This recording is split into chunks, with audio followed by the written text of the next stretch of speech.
সেই সল্ট লেকের কথা নিশ্চয়ই মনে আছে। প্রায় ৭০,০০০ দর্শককে সেদিন চুপ করিয়ে দিয়েছিল বাংলাদেশ। সেই দলটাতে জামাল, তারিক কাজী ছাড়া ছিলেন না আর কোনো অরিজিন ফুটবলার। এবার তো হামজা, সমিত সোম, ফাহামিদুল, সাথে যোগ হচ্ছে ফারহান আলী ওয়াহিদ, জায়ান হাকিম সহ আরও এক ঝাঁক অরিজিন ফুটবলার। এবার তাহলে ভারতের কি অবস্থা হবে একটু ভেবে দেখুন। চারিদিকে প্রশ্ন উঠেছে, ভারত কি বাংলাদেশকে ভয় পাচ্ছে? এমন প্রশ্নের পেছনে অন্তত দুটি কারণ আছে। সাম্প্রতিক সময়ে গুঞ্জন উঠেছে সাফে শক্তিশালী দল পাঠাবে না ভারত। এর পেছনে কারণ, নভেম্বর উইন্ডোতে নিউজিল্যান্ডের বিপক্ষে দুটি প্রস্তুতি ম্যাচ খেলবে ভারত। অফিসিয়ালি ভারতের ফুটবল ফেডারেশন কিংবা কোনো ফুটবলার বাংলাদেশের শক্তিশালী দল নিয়ে না আসার ব্যাপারে কোনো মন্তব্য করেনি এখনো পর্যন্ত। কিন্তু ভারতীয় মিডিয়াতে নানা সূত্রে বলা হচ্ছে ভারত দল বাংলাদেশকে এখন অনেকটাই সমীহের চোখে দেখছে অথবা ভয় পাচ্ছে। ক্রিকেট কিংবা ফুটবল, বাংলাদেশ ভারত ম্যাচ মানেই হাই ভোল্টেজ উত্তেজনা। বাংলাদেশের মাঠে সাফ শক্তিশালী দল আর দর্শকদের কান ফাটানো চিৎকার চিন্তার কারণ ভারতের। কারণ বাংলাদেশের বিপক্ষে ভারত ম্যাচকে প্রেস্টিজিয়াস হিসেবেই দেখে থাকে প্রতিবেশী দেশটি। সেখানে হার মানেই সমালোচনার শুলে চড়ানো হবে ভারতের ফুটবলারদের।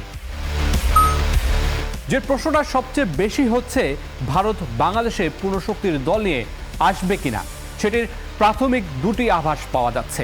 প্রথমত, সাফ দক্ষিণ এশিয়ার শ্রেষ্ঠত্ব প্রমাণের লড়াই।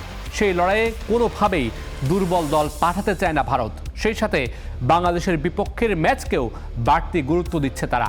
তাই সাফে পূর্ণশক্তির দল পাঠানোর সম্ভাবনা আছে।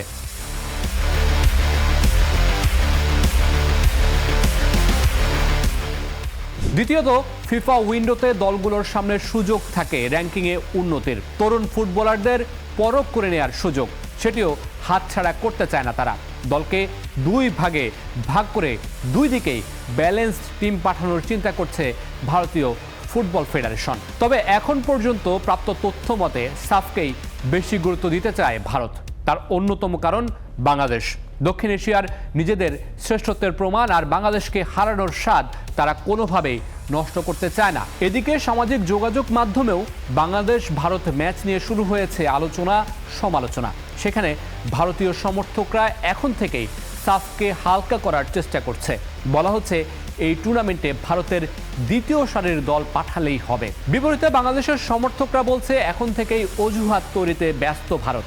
শক্তিশালী দল পাঠালেও হারবে, তাই আগে থেকেই দুর্বল দল পাঠিয়ে অজুহাত তৈরি করছে ভারতীয় সমর্থকরা।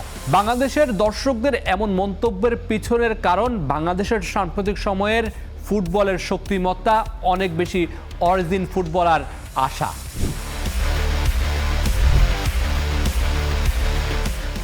সাফের সময় যত ঘনিয়ে আসবে ততই পরিষ্কার হতে শুরু করবে বাংলাদেশে হতে যাওয়া সাফে ভারত কেমন দল পাঠাচ্ছে।